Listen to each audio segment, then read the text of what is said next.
30 days, 720 hours, 43,200 minutes. That's all it takes to completely rewire your brain, rebuild your habits, and become a fundamentally different person. Not slightly better, not marginally improved, fundamentally different. But here's the catch that nobody tells you. Those 30 days will be the hardest 30 days of your life. They will test every ounce of discipline you have. They will expose every weakness, every excuse, every comfortable lie you've been telling yourself about who you are and what you're capable of. Most people hear 30 days to transform, and they think it's some kind of magic trick, some easy formula, some gentle process of self-improvement, where you do a few simple things and suddenly you're a new person. They're wrong. Transformation isn't magic. It's not gentle. It's violent. It's a deliberate destruction of your old self and a painful reconstruction of something better. And if you're not willing to endure that violence, that pain, that discomfort, then stop reading now. Because what I'm about to tell you isn't for people who want to feel good. It's for people who want to become something more. Brian Tracy spent decades studying the mechanics of human transformation. He worked with thousands of people, from complete failures to massive successes, and he identified the exact blueprint that allows a human being to radically change in a compressed time frame. Not change a little, change completely. And the blueprint is simple, brutally simple. So simple that most people dismiss it. They think there must be more to it, some secret they're missing,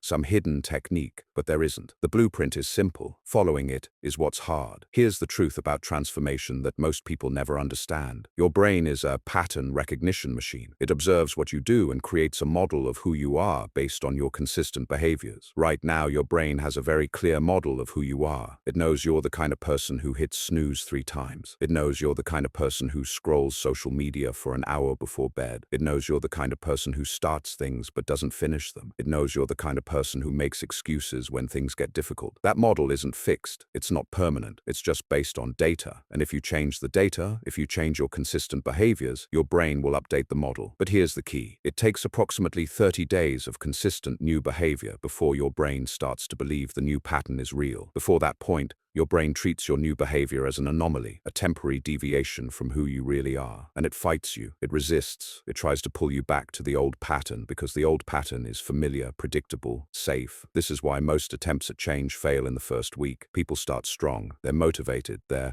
excited. They do the new behavior for a few days, and then life happens. Something unexpected comes up. They get tired. They get stressed. And they revert to the old pattern just once, just one time, and that one time becomes 2 times, and 2 times becomes 3 times. And within a week they're back where they started, and they tell themselves a story about how change is hard, how they're not disciplined enough, how maybe they're just not the kind of person who can transform. But that story is a lie. The truth is they quit too early. They quit before their brain had time to update the model. They quit in the resistance phase, which is exactly when they needed to push harder. Because here's what happens if you don't quit. If you force yourself to maintain the new behavior through the resistance, through the discomfort, through the doubt, something extraordinary happens around day 21 to day 30. Your brain finally accepts the new pattern as real. The new behavior starts to feel normal. The resistance fades. What required enormous willpower at the beginning starts to happen almost automatically. This is the compound effect of consistency. This is why 30 days matters. Not because 30 is a magic number, but because 30 days is approximately how long it takes to cross from "this is hard and I hate it" to "this is just what I do now." 30 days is the bridge between your old identity and your new identity. But you have to cross the entire bridge. You can't stop halfway. You can't take breaks.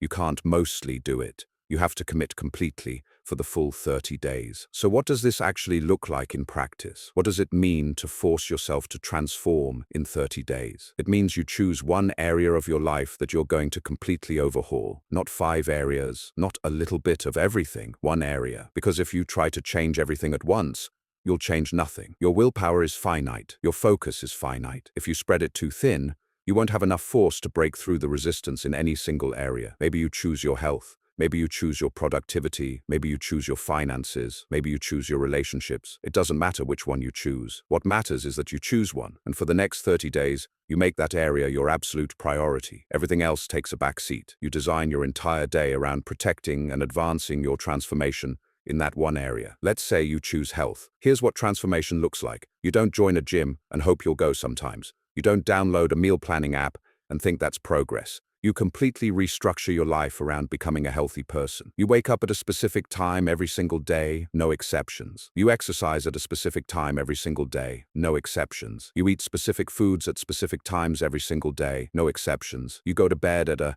specific time every single day, no exceptions. You remove all junk food from your house. You delete food delivery apps from your phone. You stop going to restaurants that don't serve healthy options. You stop spending time with people who encourage unhealthy behavior. You make it impossible to fail. You engineer your environment so that the healthy choice is the easy choice and the unhealthy choice requires effort. And then you execute this system with absolute precision for 30 days straight. No cheat days. No. Just this once. No exceptions. Because every exception is a vote for your old identity. Every time you break the pattern, even once, you're telling your brain, actually, we're still that person. This new behavior isn't really us. And your brain will grab onto that evidence and use it to pull you back to the old pattern. So you can't give it that evidence. Not for 30 days. This sounds extreme because it is extreme. Normal people don't do this. Normal people make excuses. They say things like, I need balance, or I can't be too rigid, or life happens. And you know what? They're right. Life does happen. Unexpected things come up. Circumstances change. But the people who transform, the people who actually become different, they don't let life happening become an excuse for not following through. They adapt. They adjust. They find a way. If they can't work out at their usual time, they work out at a different time. If they can't eat their planned meal, they find the healthiest option available. If something disrupts their routine, they get back on track immediately. Not tomorrow, not next week, immediately. Because they understand something crucial. The power of transformation isn't in the perfect execution of a plan. It's in the refusal to quit when execution isn't perfect. Brian Tracy calls this the principle of continuous commitment. It means that no matter what happens, no matter how you feel, no matter what obstacles appear, you find a way to honor your commitment. You might not do it perfectly. You might have to modify. You might have to improvise. But you never ever give yourself permission to quit. Not for 30 days. Now here's where most people's understanding breaks down. They think transformation is about the external behaviors, about the workouts or the meals or the productivity systems. And yes, those things matter, but they're not what transformation is really about. Transformation is about identity shift. It's about changing your fundamental belief about who you are. Right now, you have a story about yourself. Maybe you're the person who's not a morning person. Maybe you're the person who's never been good at discipline. Maybe you're the person who always starts things but never finishes them. These stories feel true because you've been living them for years, maybe decades. You have mountains of evidence that support these stories. Every time you've hit snooze, every time you've quit, every time you've made an excuse, that was another piece of evidence for the story. But here's what you need to understand. Those stories aren't facts about your nature. They're just patterns you've been running, and patterns can be changed. The way you change them is by creating new evidence. Every single day, for 30 days, you're going to do things that contradict your old story and support a new story. And at first, your mind will reject this new evidence. It will say, this isn't really us. We're just pretending. We're trying to be someone we're not. But if you keep producing the evidence, if you keep showing up as the new version even when every cell in your body is screaming to go back to the old version, eventually your mind has to update the story. It has no choice. The evidence becomes overwhelming. And this is the moment of transformation. This is when you stop acting like a disciplined person and actually become a disciplined person. When you stop pretending to be someone who follows through and actually become someone who follows through. This usually happens somewhere between day 21 and day 30. You wake up one morning and something is different. The behavior that required massive willpower 2 weeks ago now feels natural. The resistance is gone. You're not fighting yourself anymore. You've crossed the bridge. You're not the same person you were 30 days ago. You've actually transformed. But let me be absolutely clear about something. Those first 21 days are going to be hell, not figuratively, literally. You're going to wake up and not want to do the thing. You're going to question why you're doing this. You're going to negotiate with yourself. You're going to come up with very reasonable sounding justifications for why you should take a break, just for today. And this is the moment that determines everything. Most people lose the battle in their own head before they ever face the actual challenge. They wake up, they feel the resistance,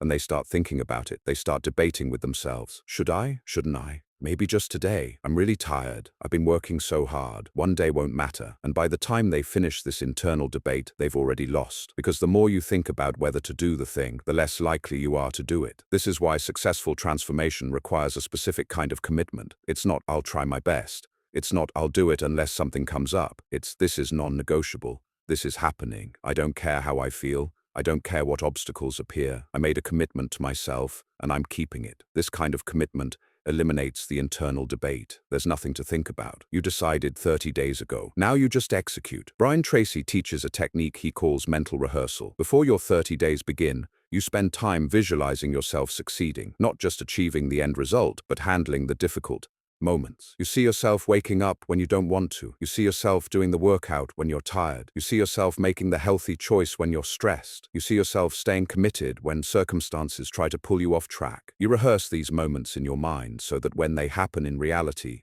and they will happen, you already know how you're going to respond. This mental rehearsal creates what psychologists call implementation intentions. It's the difference between I'm going to work out every day and when my alarm goes off at 6 a.m., I will immediately put my feet on the floor, walk to the bathroom, put on my workout clothes, and head to the gym. The second version is specific. It's detailed. It accounts for the actual steps. And when you've rehearsed it mentally, your brain treats it as something you've already done successfully, which makes it much more likely that you'll actually do it. But here's what you really need to understand about these 30 days. They're not just about changing a behavior. They're not just about building a habit. They're about proving something to yourself. They're about demonstrating that you're capable of more than you thought, that you have more discipline than you believed, that you can commit to something and follow through, that you're not a victim of your circumstances or your feelings or your past patterns. Most people go through life never knowing what they're truly capable of because they never push themselves hard enough to find out. They live in this comfortable middle zone where things aren't terrible but they're not great either. They never test their limits. They never discover what's possible when they actually give everything to something. And because they never test themselves, they never develop confidence in themselves. Real confidence, the kind that can't be shaken, doesn't come from affirmations or positive thinking. It comes from evidence. It comes from doing hard things and succeeding. It comes from making commitments and keeping them. It comes from facing resistance and pushing through it. Every time you do what you said you would do, especially when it's difficult, you build real confidence. And after 30 days of doing this every single day, your confidence isn't just improved, it's transformed. You start to see yourself differently. You start to realize that most of your limitations were self-imposed, that most of the things you thought you couldn't do were just things you hadn't committed to doing, that the person you thought you were was just a person you were choosing to be. And once you see this, once you really understand that you have the power to become whoever you decide to become, everything changes. This is the real gift of 30 days of forced transformation. It's not the specific result you achieve, although that matters. It's the realization that you can achieve it, that you have that power, that discipline, commitment,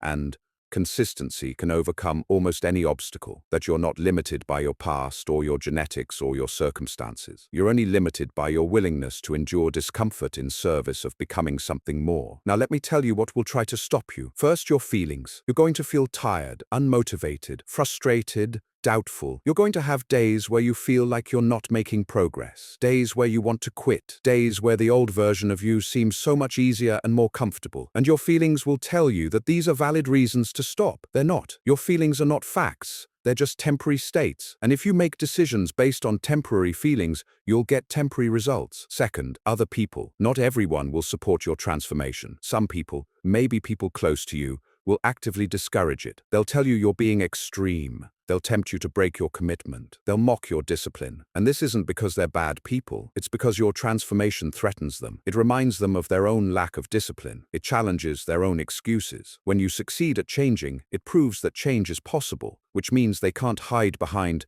"it's too hard" anymore. So they'll try to pull you back down. Often unconsciously. They'll say things like, "You're being too rigid," or "You need to learn to relax," or "One time won't hurt." And you have to be ready for this. You have to be willing to disappoint people. You have to be willing to stand alone. Because for 30 days, your commitment to yourself has to be more important than anyone else's opinion or comfort. Third, unexpected circumstances. Life will test your commitment. Guaranteed. Something will come up. An emergency, a crisis, a distraction, a temptation, an obstacle you didn't anticipate. And this is where most people fail. They use the unexpected circumstance as an excuse to break their commitment. They tell themselves, "Well, this is different. This is a special case. I couldn't have predicted this." But here's the truth. There will always be special cases. There will always be unexpected circumstances. Life doesn't stop throwing challenges at you just because you're trying to transform. The difference between people who transform and people who don't isn't that one group faces fewer obstacles. It's that one group refuses to let obstacles become excuses. When something unexpected happens, they adapt. They find a way. They might have to modify their approach, approach, but they don't abandon their commitment. They understand that how they respond to obstacles is the actual test. That's where transformation really happens. Not on the easy days when everything goes smoothly, but on the hard days when everything goes wrong and they keep their commitment anyway. So here's your blueprint. Choose one area. Design your 30-day system. Make it specific, detailed,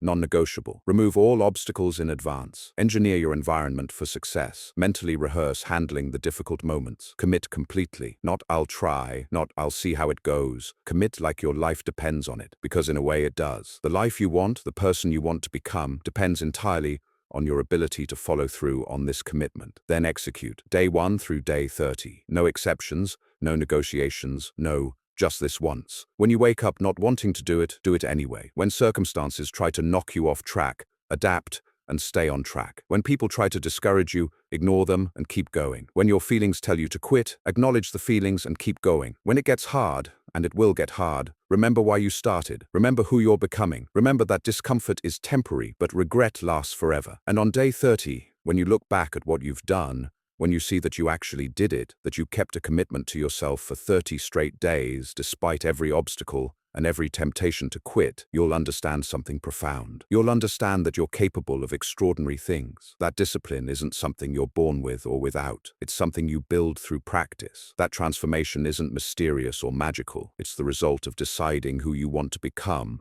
and then acting like that person every single day until you actually become them. 30 days. That's all it takes. Not 30 days of hoping, not 30 days of trying, 30 days of doing, 30 days of refusing to quit no matter what. 30 days of proving to yourself that you're capable of more than you thought. Are you ready to start? Because the clock starts now.